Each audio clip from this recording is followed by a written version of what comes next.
Chapter 19. Fractured Unity. 31 days before the Toa's descent. Hello? Called a soft voice through the splashing waves. Takua opened his eyes, slightly startled by the sight of the Ga-Matoran peeking into the canister. He rubbed his eyes, shaking off the lingering remnants of unrestful sleep as he sat forward. Hello? Takua said groggily. The unpleasant dreams he had experienced in the few short hours he managed to sleep were still fresh in his mind. Judging by the outside light surrounding the Ga-Matoran as she peered at him, it was still early in the morning. Are you alright? The Ga-Matoran asked. You don't look so good. Takua looked down, admitting to himself he must have appeared quite disheveled. Yeah, I think so. Did you sleep in there last night? The Ga-Matoran asked in disbelief. Mostly. Replied Takua. It's a long story. Well, do you want to come out? Is it safe out there? The Ga-Matoran gave a quick glance in all directions before turning back to face Takua. I think so. It's just me out here. Takua nodded before climbing out of the canister. He was still in a great deal of pain. When the Ga-Matoran noticed his struggling, she reached into the canister to offer her hand. Takua accepted, allowing her to pull him out onto the beach as he stumbled to his feet. The Ga-Matoran was a few inches shorter than Takua. Like all Ga-Matoran, both her armor and organic tissue were rounder and less angular than other races, with a narrower neck and waist. She wore a bright green wrap skirt fashioned from cloth made to resemble palm leaves around her hips, which were slightly wider than Takua's. Her noble Kanohi Huna was reminiscent of the one Turaga had always worn, although hers was a bold shade of blue that matched most of her body. Her canoe was beached just a few yards away from the canister. Are you sure you're okay? She asked. Yeah, I'm fine. Takua answered, leaning against the rim of the canister. Just a little beat up. What happened to you? Takua pointed toward the top of the bluff on the west side of the beach. I fell. The Ga-Matoran gasped. No kidding! You could have died! I can't remember why. I must have hit my head on the way down.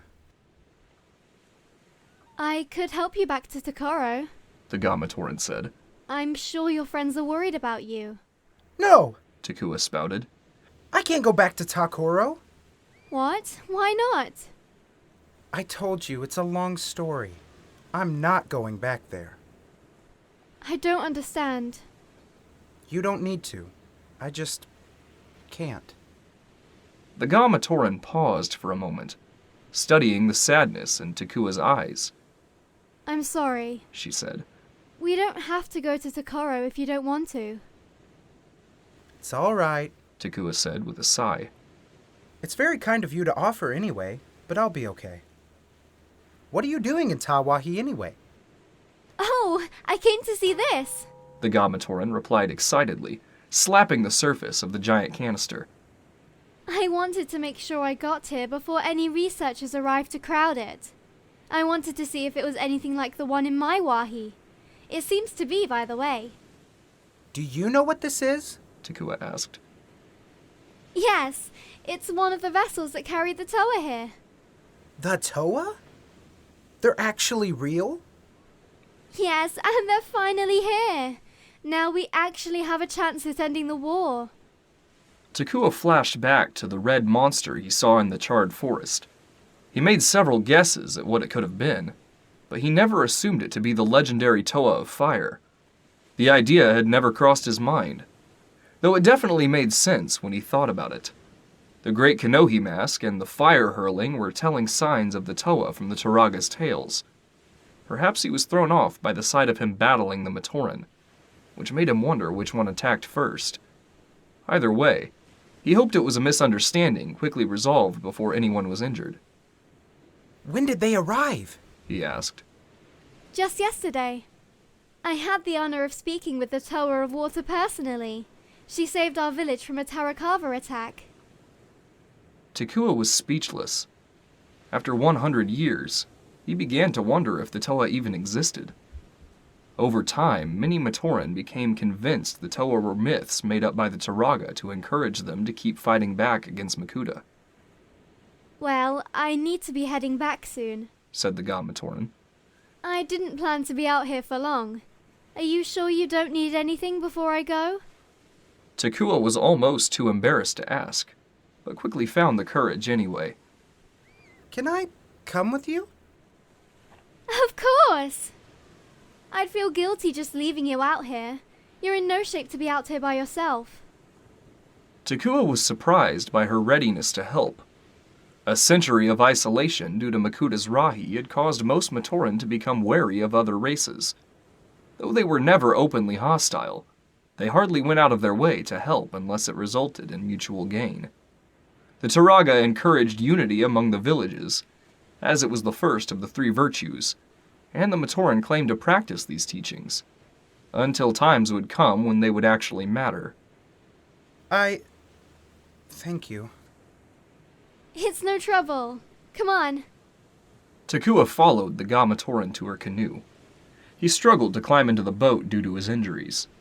Seeing his struggle, the Ga-Matoran quickly hopped in from the other side of the boat before helping him up. Takua slumped down into the boat, strained from the simple motion. You didn't break any bones, did you? The Ga-Matoran asked as she picked up an oar. Matoran possessed incredible durability due to the natural armor covering their bodies. For this reason, it was exceptionally rare for Matoran to break their bones internally. In the rare cases that they did, it was imperative that they sought medical attention, as the mechanical nature of their bones prevented them from mending on their own. No, Takua replied. I just need to take it easy for a few days and I'll be fine. Well, if you change your mind. The Ga-Matoran added as she dug the oar into the sand, pushing off from the shore. We have doctors in Ga-Koro. They may not be as good as the ones in Onokoro, but you'll be taken care of. Thanks. Takua said. The Ga-Matoran paddled the canoe slowly around the bend to the north, slowly dipping the oar as not to arouse unwanted attention from sea-dwelling Rahi. She kept the canoe close to the island while she and Takua both kept their eyes toward the water. My name is Maku. The Ga-Matoran said, breaking a brief silence. I recognize that name. Takua said. You're Turaga Nokama's right hand, aren't you? Yep, that's me. Maku said with a smile. I'm Takua. I'm glad to meet you, Takua. Maku replied. Upon hearing his name, she quickly turned her face back toward the water to hide her expression. She also recognized his name, but ensured he was unaware of that. As right hand of Turaga Nokama, Maku served as second in command among her village, which required her to attend frequent meetings among the six Turaga, making her heavily informed of the happenings throughout the entire island. Takua's name had been mentioned occasionally during those meetings by an exasperated Turaga Bakama, and nearly half the island was well aware of the infamous lava farming incident. After so many years, Maku was finally able to put a mask with that name, though to avoid embarrassing the poor Matoran outcast, she would never allow him to know. He had clearly been through enough already. You must be hungry, Takua. Maku said. A little. Takua replied, heavily downplaying the extent of his hunger. Maku reached into a small green bag she had resting beneath the bow seat. She pulled out a rectangular object and handed it to Takua. It was a cake roughly the size of his palm. It had a hardened texture made of a dark green substance with a thin orange glaze coating its surface. Had Takua not been so famished, it would have looked thoroughly unappetizing. What is this? Takua asked, already sliding down the mouth covering of his mask. It's a reke cake. Seaweed and fiku honey. I just baked them last night. Unsure what to expect, Takua took the first bite. He was pleasantly surprised. It was slightly crunchy and possibly the sweetest thing he had ever tasted. After allowing himself to process the full taste, he finished it off in as few bites as the small mouthport on his mask could allow him to fit. That was incredible, Takua declared. I didn't know Fiku produced honey. Most species don't. Macku explained. The grass fiku you find along the old fuser path are the only ones that can. They're pretty docile compared to most of the other kinds. They produce good silk too. My friend Shessa is a weaver and keeps a farm of them outside our house. Interesting, said Takua. The ones we have back home, back in Tawahi, are nothing like that. Every wahi has their own breed of fiku. Macku continued, tossing the bag closer to Takua. The ones in Lawahi are pretty nasty. How do you know so much about them? I've traveled a lot. Really? Takua asked, reaching for a second Riki. Do you work with the trading guild? No, I just like to explore. I can relate to that. Takua said, already halfway through the second cake. But most Matoran don't seem to. Macku sighed. I know. Most think it's too risky, but my village was attacked yesterday, and no one had even gone out. Everything is a risk. We just have to decide which risks are worth taking. It's nice to hear someone else say that, Takua said, slowly hanging his head. Everyone else thinks I'm crazy for exploring so much, and I don't even leave Tawahi. Well, I don't think you're crazy, Takua. Thanks, Macku, said Takua as he began to form a smile. Macku rode in silence for a moment. She continued to pretend to be unaware of Takua's reputation. Having spoken with him for the first time had made her realize how much he was personally weighed down by it. And regardless of what he had done or continued to do, she had no intention of adding to that weight. It's nice that Turaga Nokama allows you to travel so freely. Well, she doesn't. Macku admitted.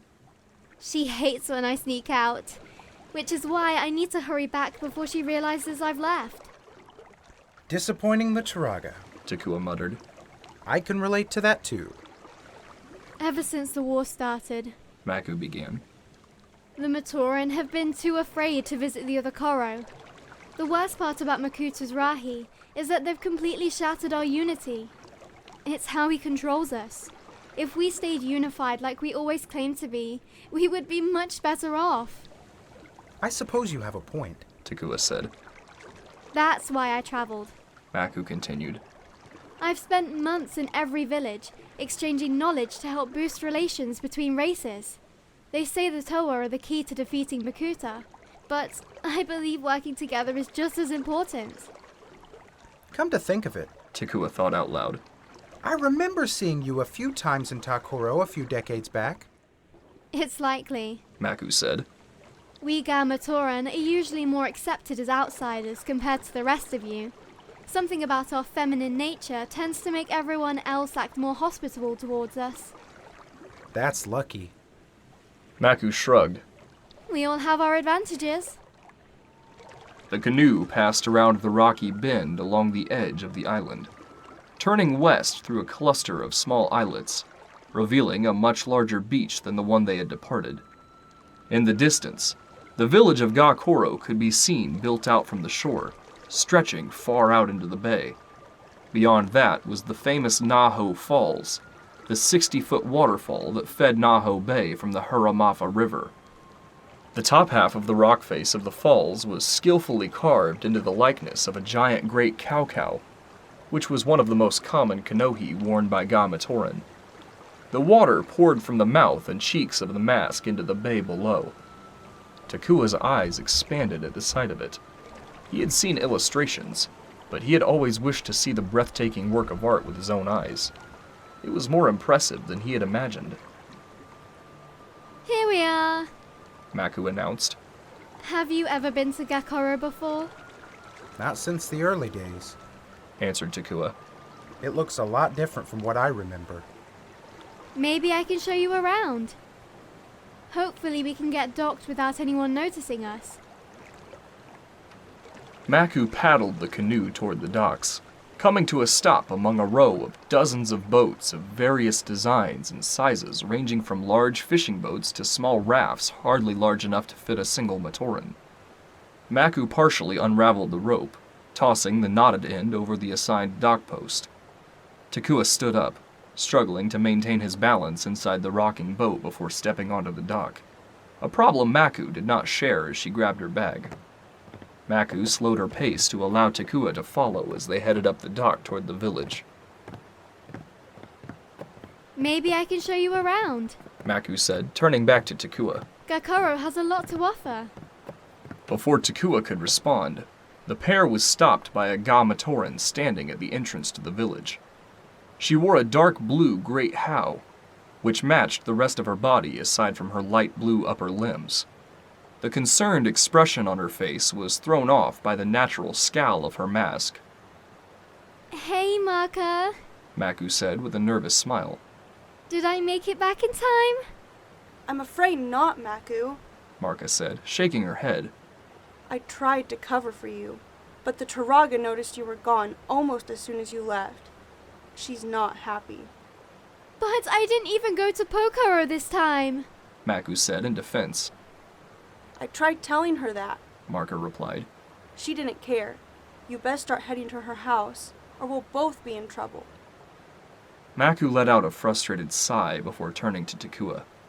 It looks like the tour will have to wait. Follow me. Takua nodded silently. Who's this? Marka asked as they passed her. This is Takua. Macku said. He's my new friend. Is he in the guard? Marka asked. No, he's just a traveler hoping to experience Ga-Koro. Macku replied. Huh. Marka said in surprise. It looks like your influence is spreading after all. Maybe so. Macku said smugly before taking Takua through the village gate. The village of Ga-Koro was comprised of massive platforms raised up from the sea, reinforced by thick bamboo support beams. The surface of the giant platforms was protected by gigantic green lily pads woven together to soak up the moisture from the air, providing the platform with a soft covering that created a vibrant contrast against the cool blue water. Wooden planks lined together, creating pathways to the countless shacks and huts built on top of the platforms, which were mostly modest huts and shacks built from a mix of bamboo and seaweed. These homes were simple in design, yet all adorned with their own touch of personality in the form of flower gardens, colorful curtains and tapestries, and other forms of decorative art. The platforms were connected via arching bridges and narrow walkways transporting dozens of Matoran in all shades of blue as they went about their daily tasks. So this is Ga-Koro. Takua muttered aloud, scanning every sight as they moved along the walkway. Yep, Macku replied. this is my home. Isn't it great? It's so much bigger than I imagined. It has to be. Macku explained. Ga-Matoran are the most populated Matoran race on the island. There are more than 2,200 of us here. Come on, the Turaga's house is this way. Takua continued to hobble along the path behind Macku, slowing down considerably every time something caught his eye. He noticed the platform on the far end of the village was under heavy construction as a handful of Matoran workers repaired a damaged house. Every villager that passed them stared at Takua as they walked by. Matoran rarely visited Ga-Koro with the exception of the Takoro Guard, or members of the Motunui Trading Guild, but the guards often carried weapons and walked with a more predatory and deliberate stride, while traders often brought carts full of goods to sell. Takua was clearly part of neither. The sight of a timid, blue-masked Matoran limping through their village was an unusual sight. Turaga Nokama's home was located on its own platform, branching out from the village square, built more than a mile out from the shore. Takua was so distracted by the sights of the Ga-Matoran culture that he had momentarily forgotten about his aching body. They soon crossed the bridge, arriving at the Turaga's house. It was more than 3 times larger than most of the Ga-Matoran buildings, even containing a second floor. Its exterior was decorated with hanging vines and thick leaves along the windows. Turaga Nokama stood at the doorway. Takua had seen Turaga Nokama many times over the years, but had never actually spoken to her. The Turaga frequently traveled between villages to meet with one another. Their close-knit friendship was one of the few remaining links to the virtue of unity the Matoran always claimed to practice. Turaga Nokama stood more than a foot taller than either Matoran. Her blue silk robe reflected the light from the sun, making it appear to shimmer like the water surrounding the village.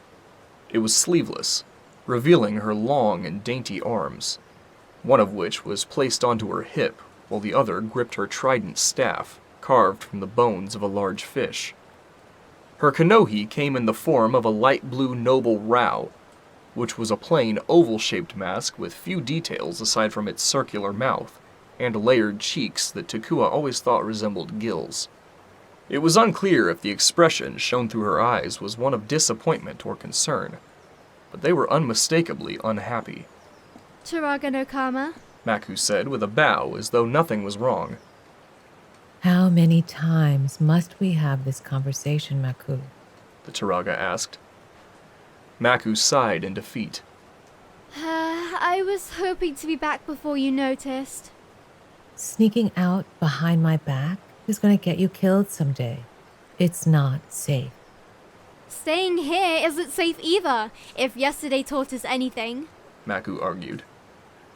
The Toa have arrived. Nokama replied. That means our prayers have been answered. But that also means the Rahi will become even more aggressive until Makuta is defeated. And I can't have you halfway across the island unaccounted for when that happens. But I wasn't halfway across the island. I only went around the bend to Tawahi Beach. And how was I supposed to know that? If you left without telling me. You wouldn't have allowed it even if I did tell you. Is that supposed to somehow help your case? No. Macku said softly, glancing down at her feet. With respect, Turaga Nokama. Takua said, stepping forward to Macku's defense. It's a good thing Macku left. She found me wounded and starving, and she chose to help me. I owe her. Is that so? Nokama asked curiously. And who are you? My name? It's Takua. Takua of Ga-Koro. Nokama stated with a hint of familiarity. What has brought you so far from your village? I had a disagreement with Turaga Vakama. Takua said, doing little to hide his embarrassment. I'm no longer welcome in Ga-Koro. Turaga Nokama's eyes widened. Vakama has banished you from the village? Well, it was my idea, Takua said with a shrug. but yeah. This is disappointing to hear. Nokama said. I would expect him to make better decisions. This is poor judgment on his part. Don't blame him, Turaga. Takua said. It took a lot of convincing before he agreed. But I think it's for the best. I don't deserve to live in Ga-Koro.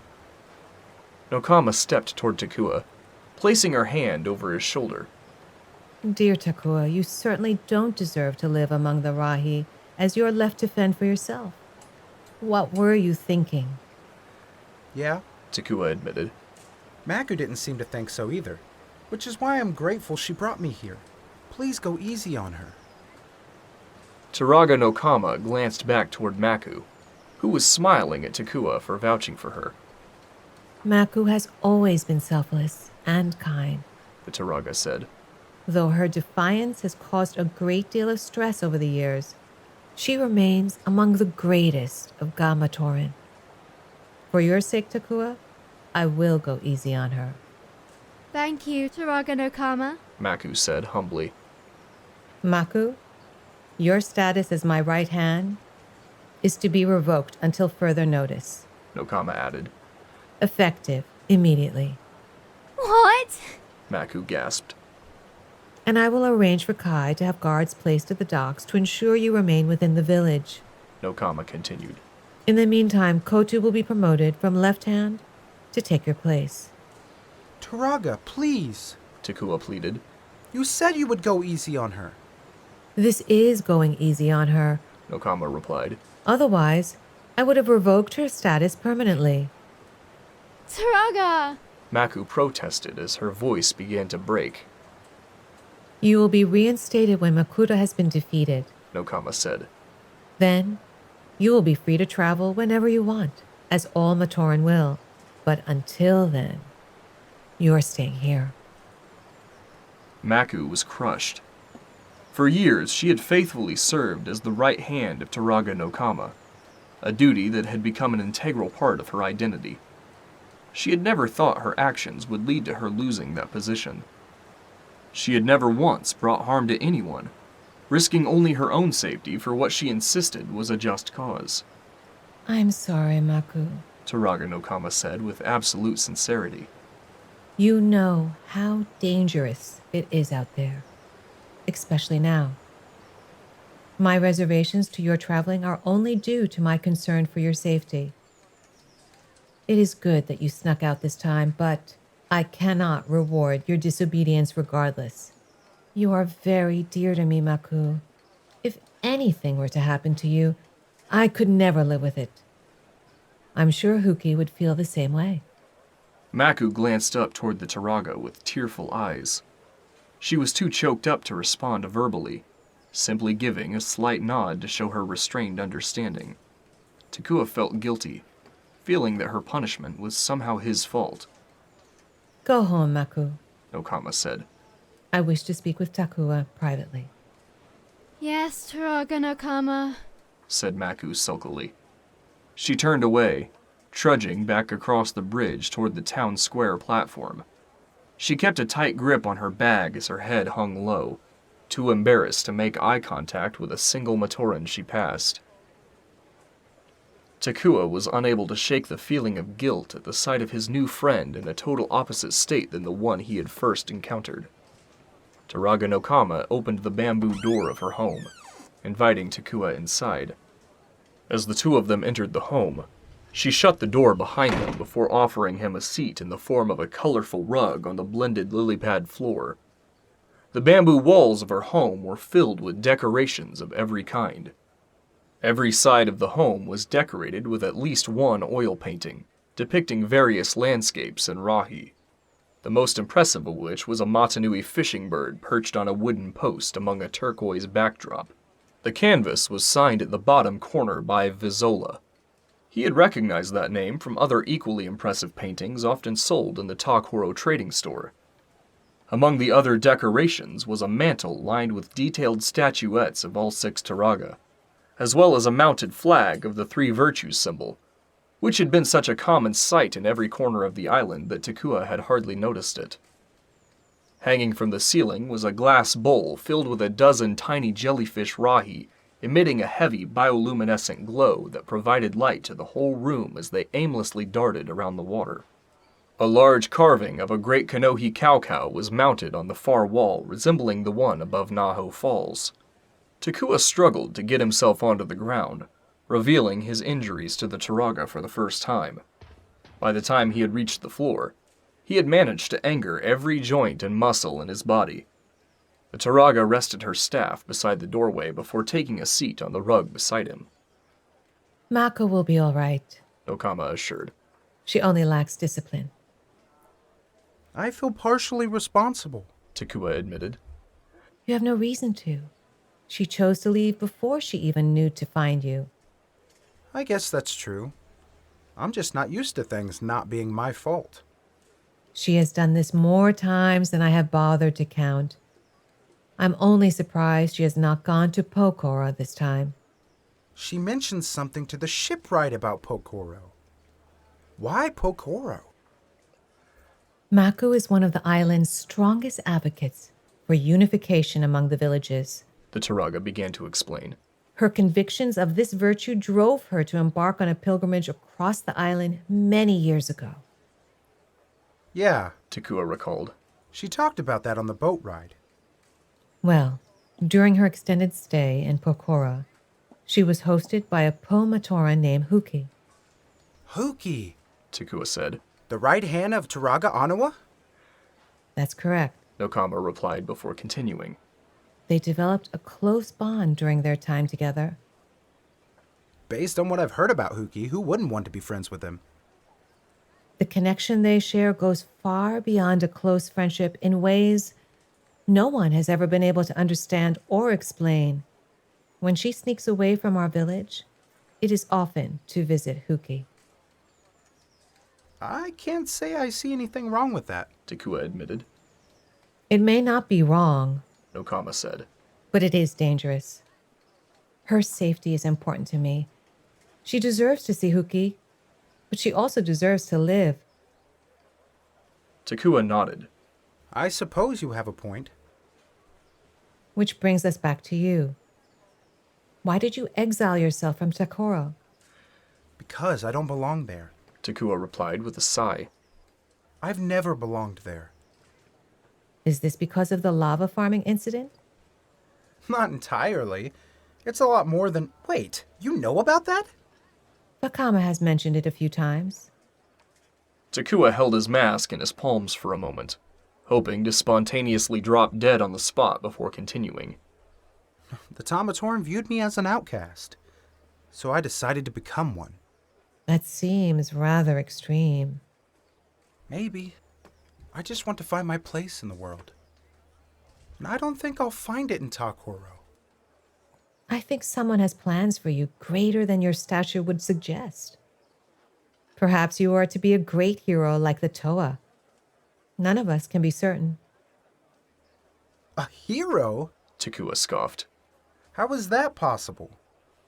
Bravery comes in many forms. Your past is behind you, and your future is an empty book. In time, I am certain you will find your destiny. Takua smiled. The Turaga's kind words were encouraging to hear. During his short time in Ga-Koro, he was already made to feel more welcome and desired than he was in his own native village. Despite all this, he still felt out of place among the Ga-Matoran. Thank you, Turaga, he said. Of course, Takua. Have you decided what comes next? Takua thought about his answer for a moment before speaking. I wasn't sure where to go from here. But all this talk about Pokoro got me thinking it could be a good place to start. Pokora has much to offer once you get past the heat and dryness. Nokama said. But that may not be a problem for a Tamatoran such as yourself. Turaga Anoa would be delighted to have you. I'm looking forward to seeing it. I strongly advise you to take a few days to rest before you go. Nokama added. You are in no condition to travel. Takua rubbed his shoulder, reminding himself of the pain he had felt. No argument there. We have a guest home available. It was built to accommodate members of the trading guild during their travels. Stay as long as you need. Ask any villager and she can point you to it. Thank you, Turaga, Takua said with a subtle bow. Turaga Nokama quickly hopped up from the floor to assist Takua in rising to his feet. Although he felt considerably better than the previous day, he still had a long way to go before he was fully recovered from his injuries. Is there anything else you need from us? Nokama asked. Takua paused for a moment before a smile crept behind his mask. Well, there is one thing. What is it?